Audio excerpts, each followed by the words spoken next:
Friends, welcome back to my channel. चलो India science पढ़ें। पिछले वीडियो में हम लोग इलेक्ट्रिक फील्ड तक कवर कर चुके थे। आज हम लोग पढ़ेंगे electric field lines. Electric field क्या होता था? एक चार्ज के अराउंड ऐसा रीजन जिसमें दूसरा चार्ज फोर्स एक्सपीरियंस करता था। उसी इलेक्ट्रिक फील्ड को डिनोट करने के लिए, दर्शाने के लिए हम लोग इलेक्ट्रिक फील्ड लाइंस को बनाते हैं। तो इलेक्ट्रिक फील्ड लाइंस का काम क्या है? इलेक्ट्रिक फील्ड को शो करना। तो देखो इलेक्ट्रिक फील्ड लाइंस होती क्या हैं? Electric field lines are imaginary concept. पहली चीज़, इलेक्ट्रिक फील्ड लाइंस इमेजिनरी होती हैं। रियलिटी में किसी तरीके की लाइंस इलेक्ट्रिक फील्ड में एग्जिस्ट नहीं करती हैं। इनका काम क्या है? सिर्फ और सिर्फ इलेक्ट्रिक फील्ड को डिनोट करना। इनको ड्रॉ कैसे करते हैं? देखो, अगर पॉजिटिव चार्ज है तो आप उससे इलेक्ट्रिक फील्ड लाइंस को निकलती हुई दिखाओगे। पॉजिटिव चार्ज से इलेक्ट्रिक फील्ड लाइंस हमेशा ओरिजिनेट होती हैं, स्टार्ट होती हैं, और एंड कहाँ करेंगी? अगर सिंगल चार्ज है तो ये एंड करेंगे इन्फिनिटी पर। अगर नेगेटिव चार्ज है तो कैसे बनाओगे? अगर नेगेटिव चार्ज है तो इलेक्ट्रिक फील्ड लाइंस हमेशा इसकी तरफ आएंगी। नेगेटिव चार्ज पर इलेक्ट्रिक फील्ड लाइंस हमेशा एंड करती हैं, ख़त्म होती हैं। ये स्टार्ट कहाँ से हो रही है? इन्फिनिटी से। अगर ये सिंगल चार्ज है तो। इतना समझ में आया? अगर दो चार्ज हों, एक पॉजिटिव है एक नेगेटिव है, तो कैसे बना सकते हो? पॉजिटिव से इलेक्ट्रिक फील्ड लाइंस स्टार्ट हो रही हैं, नेगेटिव पर ख़त्म हो रही हैं। डायरेक्शन शो करो। कुछ लाइंस इस तरीके से जाएंगी, कुछ ऐसे भी जा सकती हैं।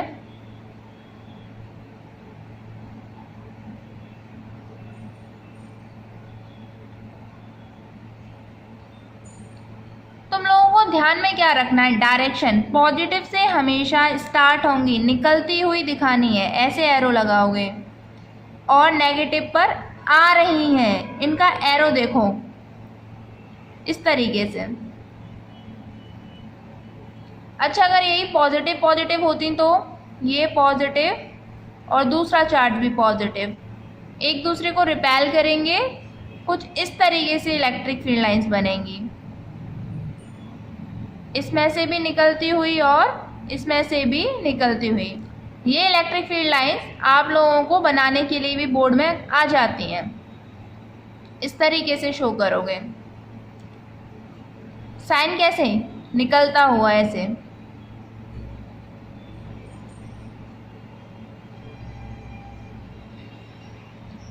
अच्छा, इसमें हम लोगों ने बीच में इलेक्ट्रिक फील्ड लाइंस क्यों नहीं बनाई है? क्योंकि ये भी पॉजिटिव, ये भी पॉजिटिव, इनके बीच में कोई पॉइंट ऐसा भी होगा जहाँ पर इलेक्ट्रिक फील्ड ज़ीरो होगा। अगर इस पॉइंट पर इलेक्ट्रिक फील्ड में कैलकुलेट करूँ तो पॉजिटिव चार्ज की वजह से डायरेक्शन ऐसे, इसकी वजह से ऐसे, और अगर दोनों बराबर हैं तो बिल्कुल सेंटर में इलेक्ट्रिक फील्ड ज़ीरो। और अगर अनइक्वल मैग्नीट्यूड के होते तो उसके अकॉर्डिंग, लेकिन बीच में इनके कहीं ना कहीं इलेक्ट्रिक फील्ड ज़ीरो होगा। तो इसीलिए मैंने यहाँ पर बीच में इलेक्ट्रिक फील्ड लाइंस नहीं बनाई हैं। इलेक्ट्रिक फील्ड लाइंस बनाना आया तुम लोगों को? Then next important point is tangent drawn to any point on electric field line. EFL मतलब electric field lines shows the direction of, direction मैं ये शॉर्ट में लिख रही हूँ, of electric field at that point. This one is very much important. क्या मतलब है इसका वो समझो। Tangent drawn to any point on electric field line shows the direction of electric field at that point। इसका मतलब है कि आपने कोई इलेक्ट्रिक फील्ड लाइन ड्रॉ कर रखी है और आप इसके किसी भी पॉइंट पर अगर टेंजेंट ड्रॉ करोगे, टेंजेंट समझ में आते हैं ना, हम लोग 10th क्लास में पढ़ते हैं टेंजेंट। अगर आप इसके किसी भी पॉइंट पर टेंजेंट ड्रॉ करोगे तो उस पॉइंट पर जो डायरेक्शन टेंजेंट की होगी वही डायरेक्शन इलेक्ट्रिक फील्ड की भी होगी। मतलब क्या कि टेंजेंट जो है उस पॉइंट पर इलेक्ट्रिक फील्ड की डायरेक्शन शो कर रहा होता है। वही लिखा है हमने, tangent drawn to any point, किसी भी पॉइंट पर अगर हम लोग टेंजेंट ड्रॉ करेंगे तो it will show the direction of electric field at that particular point. ये समझ में आ रहा है? तो आप इलेक्ट्रिक फील्ड लाइन की डेफिनेशन दे सकते हो। Electric field lines are imaginary lines which are drawn in such a way that its direction at any point is given by the tangent drawn at that point। ये समझ में आया? Tangent क्या बता रहा है? इलेक्ट्रिक फील्ड की direction. Third thing is, आपके पास में दो चार्ज हैं, एक Q1 एक Q2। इसमें से ऐसे इलेक्ट्रिक फील्ड लाइंस दिखा रहा है और इसमें से इस तरीके से।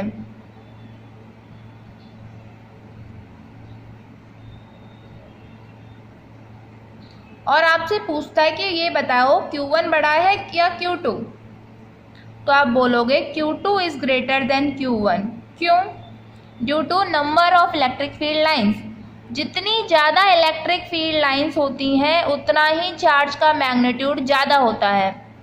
तो आप लिख सकते हो number of electric field lines is directly proportional to magnitude of charge.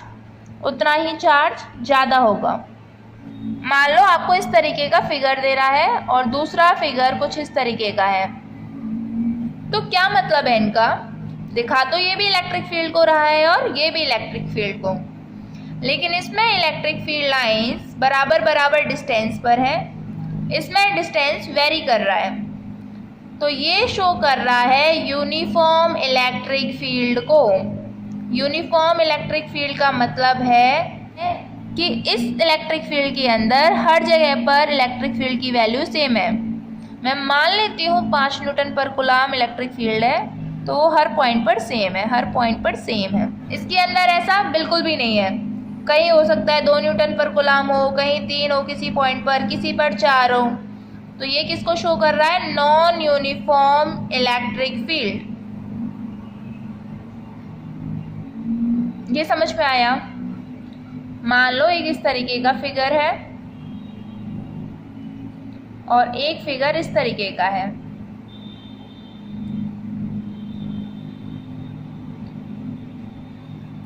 Distance इसके बीच में भी बराबर है, इसके बीच में भी बराबर है। सभी इलेक्ट्रिक फील्ड लाइंस के बीच का डिस्टेंस सेम, यहाँ पर भी इलेक्ट्रिक फील्ड लाइंस के बीच का डिस्टेंस सेम। तो यूनिफॉर्म नॉन यूनिफॉर्म नहीं, ये हम लोग बताएंगे ये है वीक इलेक्ट्रिक फील्ड और ये है स्ट्रॉन्ग इलेक्ट्रिक फील्ड। क्योंकि इलेक्ट्रिक फील्ड लाइंस पास पास में है बहुत और डिस्टेंस भी सेम है, तो यूनिफॉर्म तो है ही, साथ में स्ट्रॉन्ग इलेक्ट्रिक फील्ड भी है। ये वीक इलेक्ट्रिक फील्ड है। नेक्स्ट पॉइंट समझते हैं। This one is very very important. ये क्वेश्चन आपके बोर्ड्स में बहुत बार पूछा गया है और बार बार रिपीट होता रहता है। क्वेश्चन है, why electric field lines never intersects each other.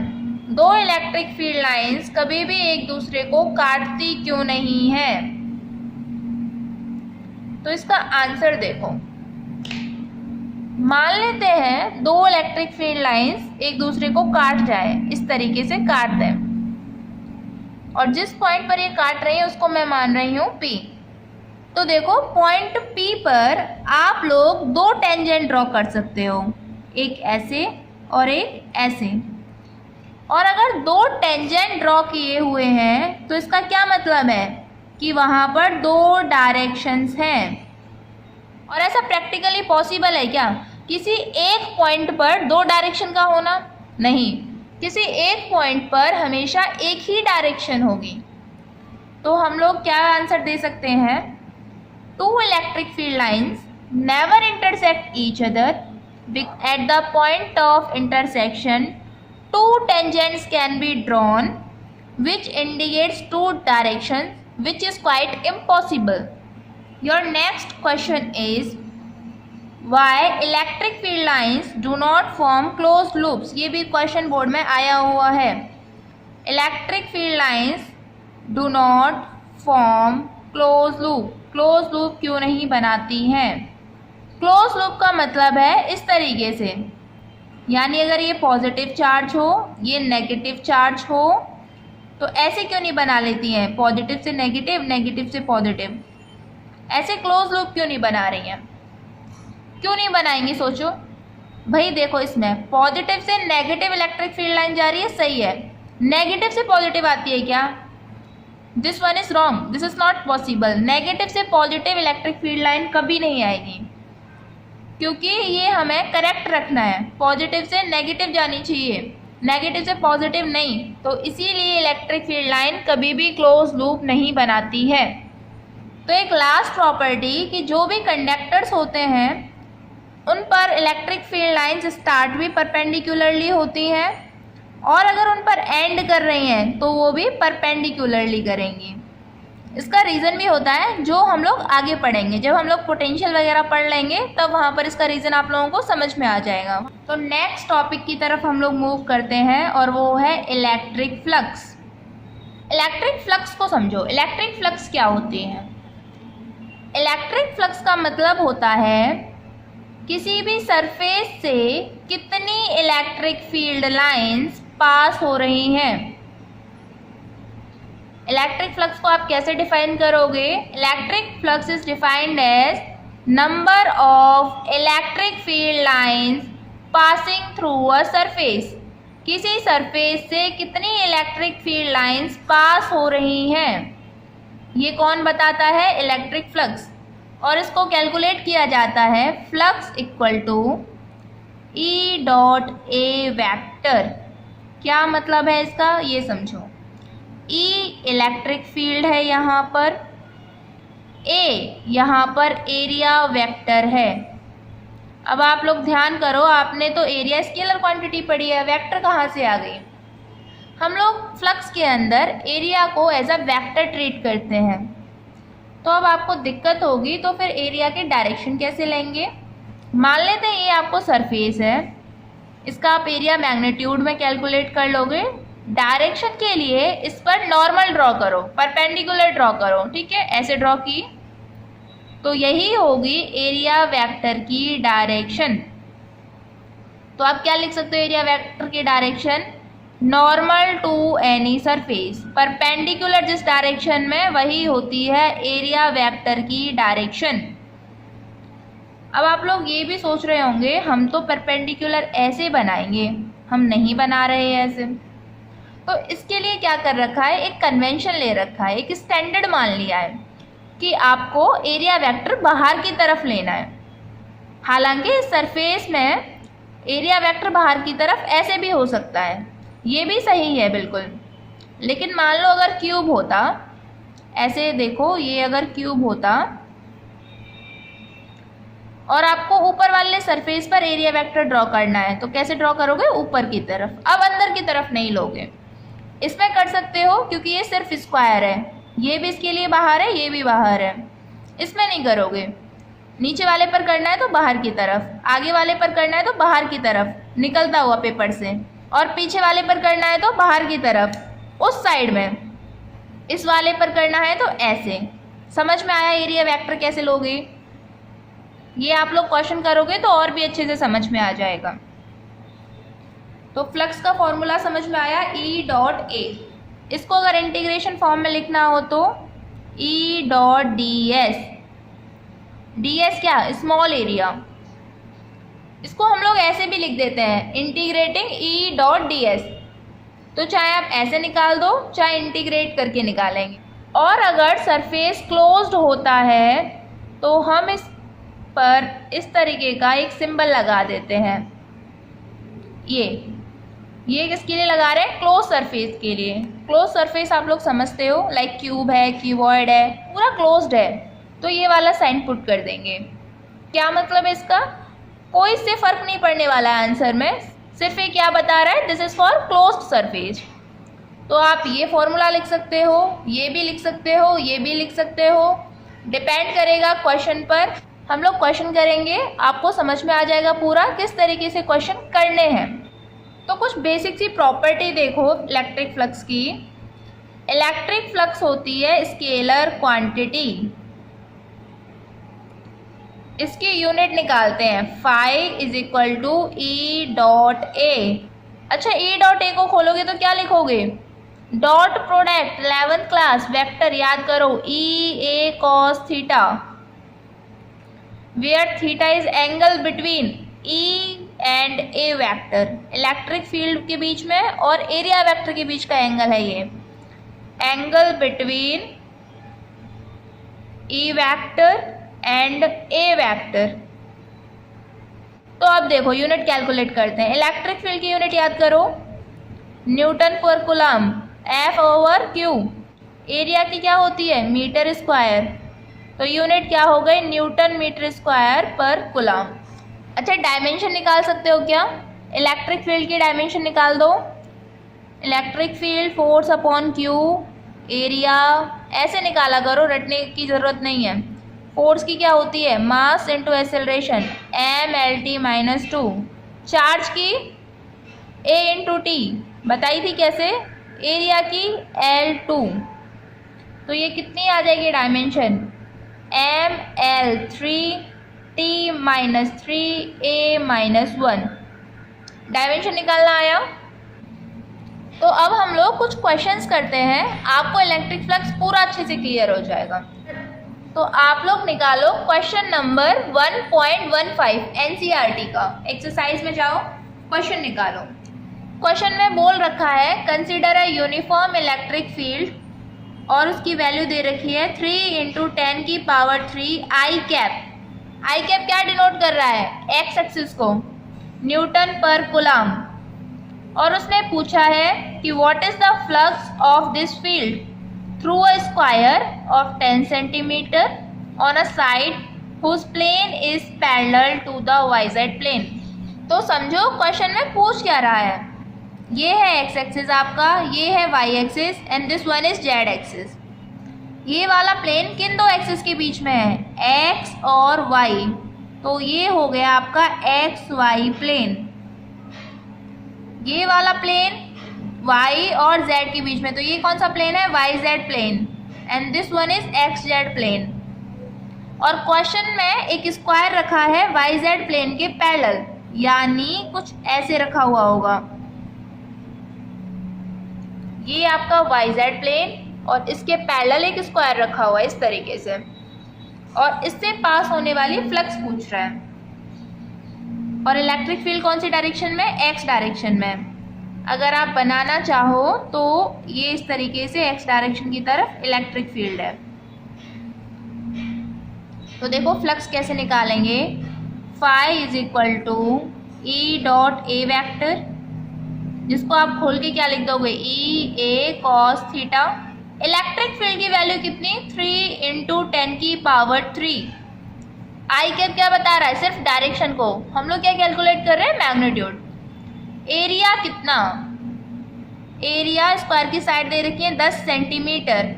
Square का area side into side 100 centimetre square. और आपको सेंटीमीटर स्क्वायर को किस में करना पड़ेगा? मीटर स्क्वायर में। ध्यान रखना सेंटीमीटर नहीं है, सेंटीमीटर स्क्वायर है। तो आप क्या करोगे? 10 की पावर माइनस 4। ये समझ में आता है? 100 सेंटीमीटर मीटर में करोगे तो क्या करोगे? Divide by 100 and this one is centimetre square. तो सेंटीमीटर, 1 सेंटीमीटर को चेंज किया है मीटर में दोबारा भी, तो इसी को क्या लिख सकते हैं? 100 इंटू, इसको क्या लिख सकते हो? 100 इंटू 10 की power minus 4। Area cos theta. Theta क्या रखोगे? थीटा क्या पता था आपको? Angle between electric field and area vector. Electric field x axis में, एरिया वेक्टर कैसे निकालते हैं? परपेंडिकुलर ड्रॉ करेंगे हम लोग सरफेस के। ये परपेंडिकुलर ड्रॉ करी तो एंगल कितना? इलेक्ट्रिक फील्ड भी एक्स एक्सिस में, एरिया वेक्टर भी सेम एक्सिस में, एंगल कितना? 0 डिग्री। अब इसमें कंफ्यूज मत होना, हम तो ऐसे परपेंडिकुलर ड्रॉ करेंगे। यू कैन ड्रॉ एंगल 180 हो जाएगा, सिर्फ साइन का डिफरेंस आएगा। तो एंगल cos 0 डिग्री। अब कैलकुलेट करो, 3 इंटू 10 की पावर 3 इंटू 100, 10 की पावर 5 इंटू 10 की पावर -4, cos 0 की वैल्यू कितनी 1। तो आंसर कितना आ जाएगा 3 इंटू 10 यानी 30 न्यूटन मीटर स्क्वायर पर कूलम। फ्लक्स निकालना आया। एंगल के लिए क्या करोगे, परपेंडिकुलर ड्रॉ करो, वो एरिया वेक्टर की डायरेक्शन है। लेकिन थीटा क्या है, angle between electric field and area vector. ये अभी एरिया वेक्टर की डायरेक्शन आई है, इलेक्ट्रिक फील्ड की भी डायरेक्शन देखो और उन दोनों के बीच का एंगल लिखो। नेक्स्ट देखो, इसी का बी पार्ट है। उसने बोला है कि स्क्वायर यही है, लेकिन इसकी जो नॉर्मल है मतलब परपेंडिकुलर, और परपेंडिकुलर क्या बताती है, एरिया वेक्टर।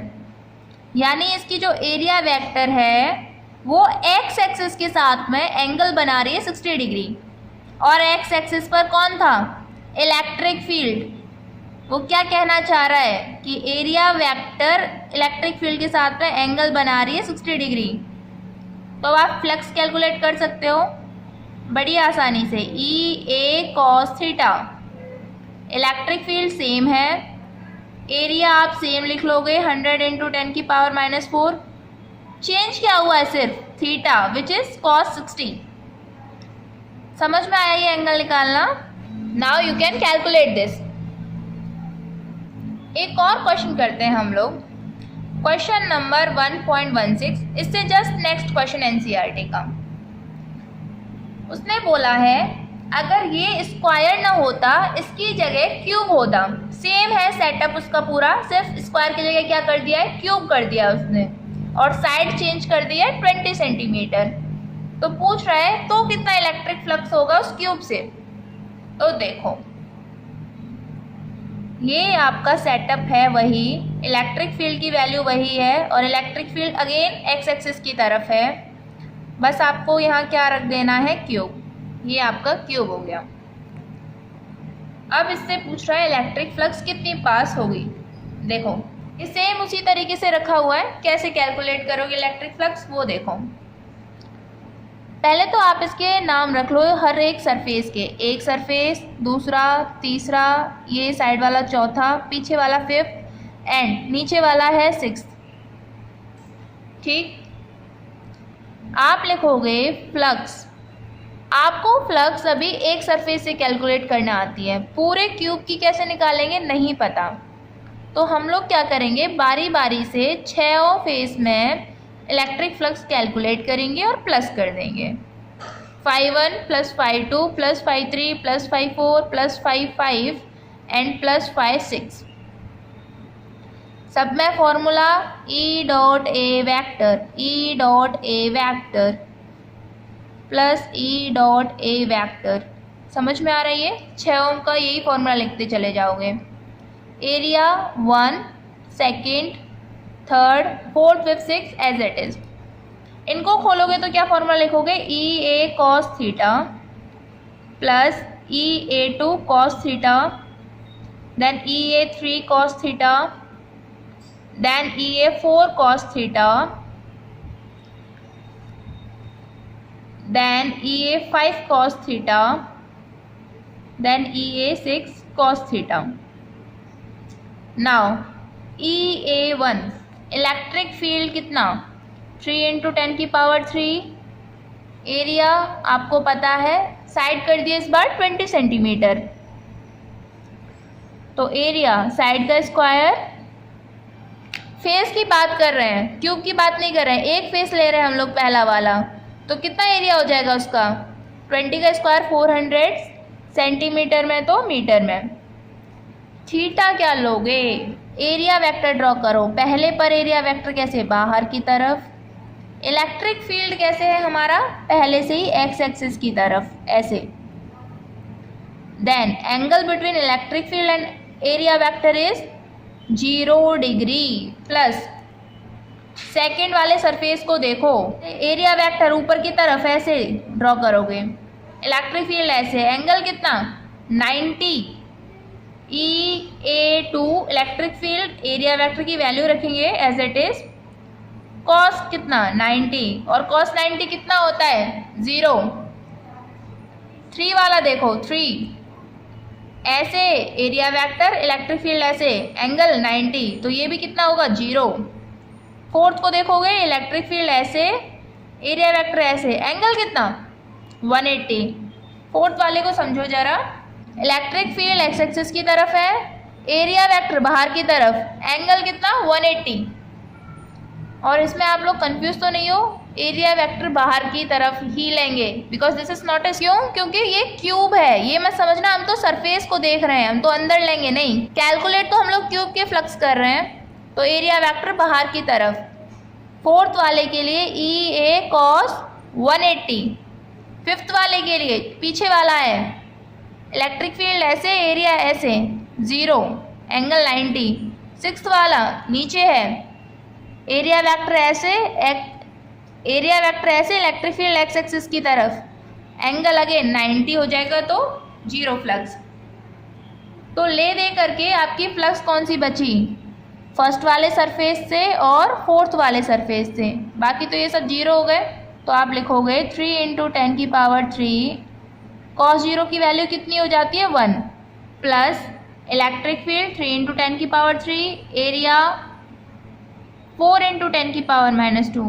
ये समझ में आ रहा है ना कैसे 400 × 10 की पावर -4 को कैसे लिख सकते हो 4 × 10 की पावर 2 और ये पावर जो है ऐड हो जाएंगी प्लस माइनस माइनस होकर के -2 cos 180 -1 सेम हो गया ये तो क्या आ रहा है आप लोगों का 4 3 जा 12 × 10 प्लस 12 × 10 -1। अरे ये तो 120 - 120 कितना आ जाएगा 0 न्यूटन मीटर स्क्वायर पर कूलम। फ्लक्स कितनी 0। तो अभी आप लोगों को इलेक्ट्रिक फ्लक्स पूरी समझ में आई, क्वेश्चन कैसे करने ये समझ में आया। तो अब आप लोगों को ये पूरा रिवाइज करना है, इसके अलावा क्वेश्चन प्रैक्टिस करनी है। तो एग्जाम्पल नंबर 1.11 और एग्जाम्पल नंबर 1.12 ये दोनों प्रैक्टिस करने हैं। अगर नहीं आते हैं तो कोई दिक्कत नहीं है, हम लोग नेक्स्ट वीडियो में यही डिस्कस करेंगे। So thank you students. और आप लोग अपने नोटिफिकेशन ऑन करके रखें ताकि जैसे आपकी क्लास की वीडियो आए आप लोग उसे देख सकें। और अगर आप लोगों को सभी क्लासेस की वीडियो में से अपनी क्लास की वीडियो सर्च करने में दिक्कत हो रही है तो आप चैनल की प्लेलिस्ट पर चले जाओ। प्लेलिस्ट के अंदर आपको अपनी क्लास की वीडियो सेपरेट मिल जाएगी। So thank you students and share this video with other students. So thank you students.